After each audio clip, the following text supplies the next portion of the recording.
दोस्तों, मोटापा या ओबेसिटी शरीर की वह स्थिति है जिसमें शरीर में अत्यधिक चर्बी यानी कि फैट जमा हो जाता है, जो स्वास्थ्य पर बुरा प्रभाव डालने लगता है।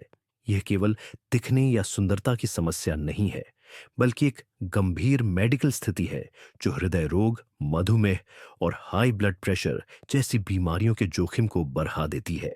दोस्तों, मोटापा तब होता है जब हम जितनी कैलोरी या ऊर्जा लेते हैं उससे कम खर्च करते हैं।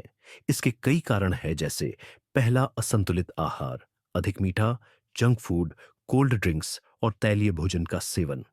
दूसरा, शारीरिक निष्क्रियता, व्यायाम न करना और लंबे समय तक बैठकर काम करना। तीसरा, आनुवंशिकता, जेनेटिक्स, परिवार में मोटापे का इतिहास होना। चौथा, तनाव और नींद की कमी, कम नींद लेने से शरीर के भूख को नियंत्रित करने वाले हार्मोन असंतुलित हो जाते हैं। पांचवा, बीमारियां, थायराइड, हाइपोथायरॉयडिज्म या पीसीओएस जैसी समस्याओं के कारण भी वजन बढ़ सकता है। अब बात करते हैं मोटापे के लक्षण और संकेत के बारे में। यह है सांस फूलना, थोड़ा चलने या सीढ़ियां चढ़ने पर, जोड़ों और कमर में दर्द, बहुत अधिक पसीना आना, हमेशा थकान और सुस्ती महसूस करना, खर्राटे लेना या नींद में परेशानी, स्लीप अपनिया।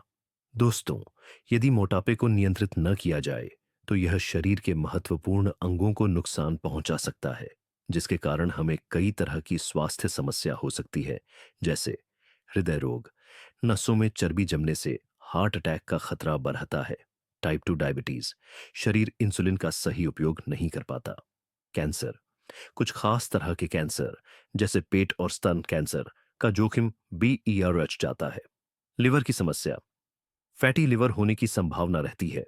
दोस्तों, मोटापा कम करना एक क्रमिक प्रक्रिया है जिसमें सही खान पान और शारीरिक गतिविधि का संतुलन सबसे महत्वपूर्ण है।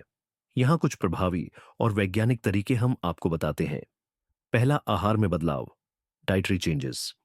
वजन घटाने में 70 से 80% भूमिका आपके भोजन की होती है। चीनी और मीठे से दूरी, सोडा, मिठाई और डिब्बाबंद जूस में कैलोरी अधिक होती है। इनके स्थान पर नींबू पानी या ग्रीन टी लें।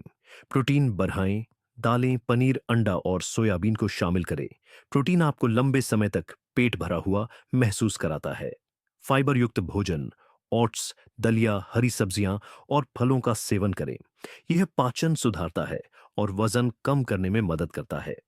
पानी का भरपूर सेवन, दिन भर में कम से कम 8 से 10 गिलास पानी पिए। खाने से आधा घंटा पहले पानी पीने से भूख कम लगती है। दोस्तों, सिर्फ डाइट काफी नहीं है, शरीर को सक्रिय रखना भी जरूरी है। इसके लिए आप कार्डियो कर सकते हैं, जैसे तेज चलना, दौड़ना, साइकिल चलाना या तैरना सबसे अच्छे विकल्प हैं। स्ट्रेंथ ट्रेनिंग, हफ्ते में 2 से 3 दिन हल्का वजन उठाना या बॉडी वेट एक्सरसाइज करें। इससे मांसपेशियां बनती हैं जो सोते समय भी कैलोरी बर्न करती हैं। सीढ़ियों का प्रयोग, लिफ्ट के बजाय सीढ़ियों का उपयोग करें और ऑफिस या घर में छोटे छोटे अंतराल पर टहले। सूर्य नमस्कार करें, यह पूरे शरीर का वर्कआउट है। धनुरासन और भुजंगासन, पेट की चर्बी, बेली फैट कम करने के लिए ये बहुत प्रभावी है। कपालभाति प्राणायाम, मेटाबॉलिज्म तेज करने में सहायक। साथ ही पूरी नींद ले, रोजाना 7 से 8 घंटे की नींद ले। नींद की कमी से भूख बढ़ाने वाले हार्मोन बीएरएच जाते हैं। रात का खाना जल्दी, सोने से कम 2 से 3 घंटे पहले डिनर कर लें और रात का भोजन हल्का रखें। तनाव कम करें, ज्यादा तनाव से शरीर में कोर्टिसोल हार्मोन बढ़ता है जो पेट की चर्बी जमा करता है। दोस्तों, मोटापा कम करने के लिए मैं आपको एक सरल दिनचर्या बताता हूं। सुबह खाली पेट 1 गिलास गुनगुना पानी नींबू या शहद के साथ ले। नाश्ता में ओट्स, पोहा या उबले अंडे। दोपहर का खाने में 2 चपाती, दाल, खूब सारा सलाद और दही। शाम के स्नैक्स में ग्रीन टी के साथ भुने हुए मखाने या कोई एक फल। रात का खाना में सब्जियों का सूप या एक चपाती और उबली हुई सब्जियां। दोस्तों, वजन धीरे धीरे कम करना सबसे स्वस्थ तरीका है। क्रैश डाइटिंग से बचे, क्योंकि यह शरीर को कमजोर कर सकती है। दोस्तों, कैसी लगी आप सभी को आज की यह वीडियो, कमेंट बॉक्स में लिखकर जरूर बताएं। इस वीडियो को ज्यादा से ज्यादा लोगों के साथ शेयर करें साथ ही चैनल को सब्सक्राइब कर नोटिफिकेशन बेल दबाना न भूलें।